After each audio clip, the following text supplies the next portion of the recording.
Hello and welcome to a new video. I went to an art fair last weekend and bought a few new things. I thought it would be nice to take you along with me, and later I'll show you some updates of my watercolor palette. I'm also in the process of building a gouache palette, as well as trying to understand color mixing with gouache, and I'll show you a little exercise that helped me with that. This is my first time going to big art fairs like this. I have seen artists and crafters in Christmas and farmers market, but not like this one. This one is solely dedicated to art, and I'm really glad that I went. It cost a small fee to go in, about $6. And once inside, I was met with so many fascinating arts and people who created them. It made me so happy to see the artists at work since the Instagram and AI thing that happened recently. I was kind of let down and feeling very unnerving about the situation. Being here and talking to the artists, seeing so many people showed up with their friends and families to support artists, it just warms my heart, and it's like seeing the hope in some way. And I was also super inspired to see so many great ideas, different mediums turned into different products. I was just so impressed with the creativity all over this place.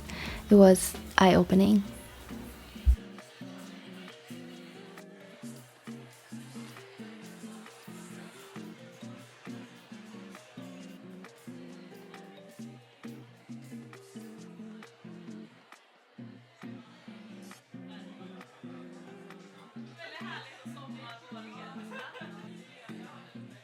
I ended up buying a pack of beeswax food wrappers and a bunch of stickers.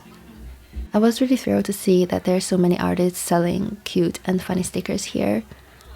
This is actually the first time I saw stickers being sold in person. Most of them were sold online, and sometimes the shipping fee is like more expensive than the stickers themselves. I also saw these bird illustrations on little matchboxes. I bought this one with a woodpecker. We had some of these birds visiting our bird feeders since last winter. I had a chance to look at them up close, and I felt like I had a special attachment to them. As I said, there are so many talented artists here, and it's such a treat for the eyes. I was hoping that someday, maybe in a few years, I will also have artwork that can be sold at art fairs like this. It would be like a dream come true. The whole experience was very wholesome and uplifting. I really needed this. After that, I had an ice cream while watching the beautiful summer clouds, and then I went to the art supply store.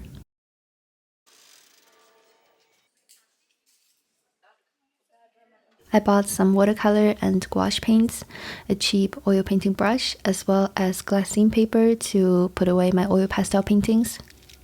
And here is what I got.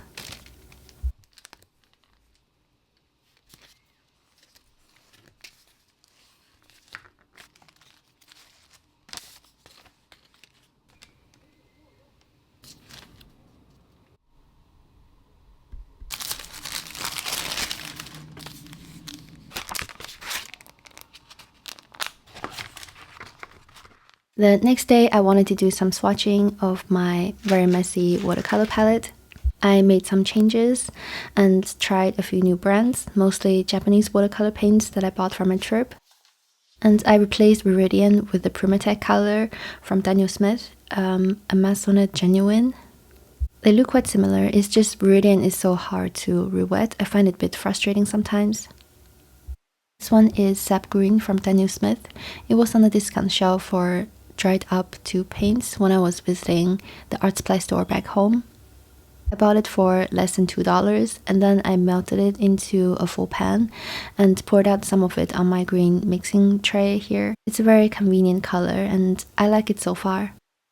I'm also trying this leaf green from Holbein, but I don't think I will keep it in the future because it's quite similar to green gold and I don't feel like I need it.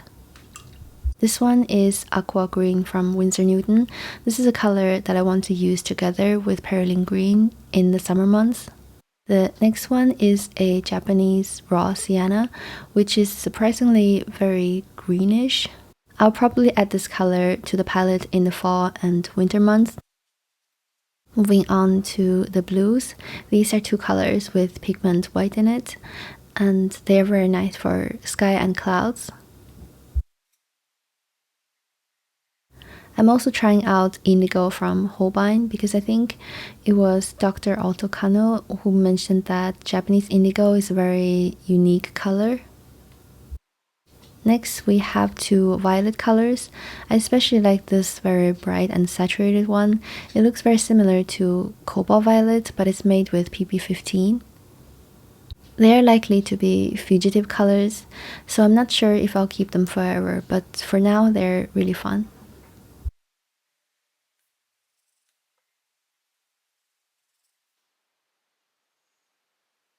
I'm also trying the brilliant pink from Holbein that many urban sketchers have on their palette. Not a very shocking pink like opera rose, but it's still brighter than what I can mix with quinacridone rose and white, so I do like it a lot. Another new pastel color is Naples yellow reddish from schmincke. It's another color for sunset and evening sky. I also added the two gansai paints in tubes form from Kissho. I have a video about these paints, so check it out if you're curious about them. Next colors are also inspired by the Kissho paint set. They had two colors that are perfect for brick walls and rooftops. Indian red and brown madder from Winsor Newton are almost identical to them. I like these new paints from Kusakabe. I like how bright and saturated they are, and they are also really affordable. I just haven't decided which ones to keep on the palette yet. But the brown madder from Kusakabe has been my new favorite color. It's such a golden and juicy, delicious color. It makes me want to paint more food because how yummy it looks. And the last color is a pale and cool gray. I was surprised at how versatile it is to desaturate it and add body to other paints.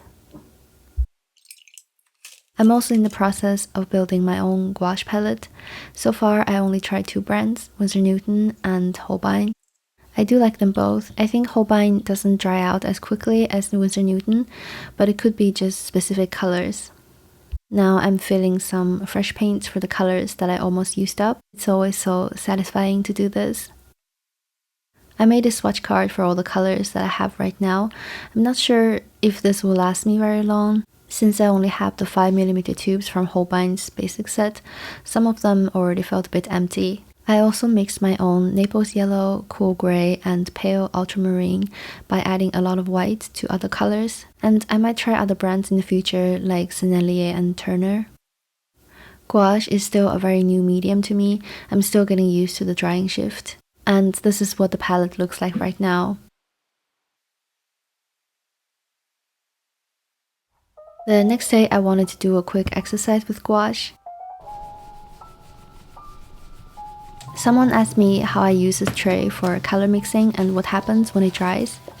I learned this trick to separate the light colors and dark colors on the mixing surface. That way I can add new fresh paint on top. And the moisture on my brushes is enough to activate the dried up leftover paint and mix it with the fresh paint. And if they're in the same value range, and if the value is about the same, they're not gonna contaminate each other as badly. Today, I'm going to ignore drawing and composition. My goal is just to practice color mixing and predicting the value shift. I use the black and white filter on my phone to look at the painting I want to study with and observing where is the lightest part and darkest part. I really love this exercise. It's perfect for the low pressure days, but it's still engaging enough that I'm constantly thinking and working.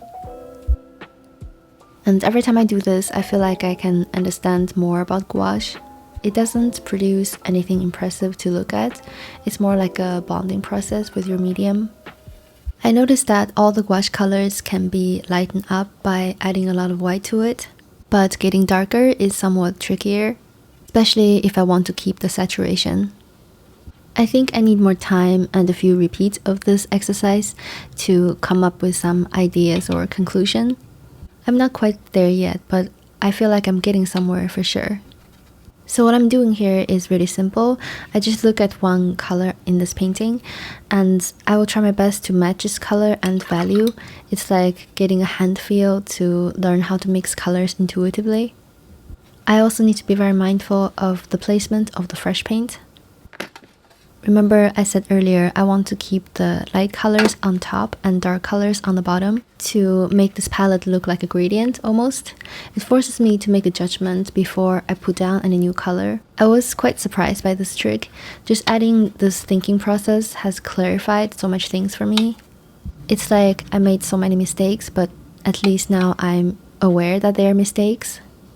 It's hard to explain. It's like a fine-tuning, calibrating process with gouache, and I strongly recommend you to try it out for yourself. This exercise doesn't take a very long time, and since there's no drawing involved, there's really no way to fail this. If you make a wrong color, you get a chance to figure out how to do it right and what exactly went wrong, and that's really helpful. I would much rather make a lot of mistakes in practice than in actual paintings.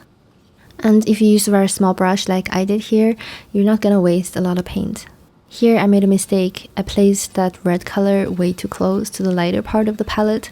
I immediately noticed how dark and out of place it looked. Somehow I always thought red and burnt sienna is like on the lighter side of the value scale. I guess because they're very warm and bright. But seeing this made me realize it's a lot darker than it feels. Which makes sense, especially for burnt sienna. It's technically a brown color. Now I will keep this in mind and know how to avoid this mistake in future paintings. So that will be all from me for today. I am currently learning video editing.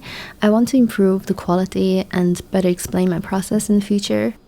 And do let me know if there's any specific content you would like to see from me, and I will see you very soon. Goodbye.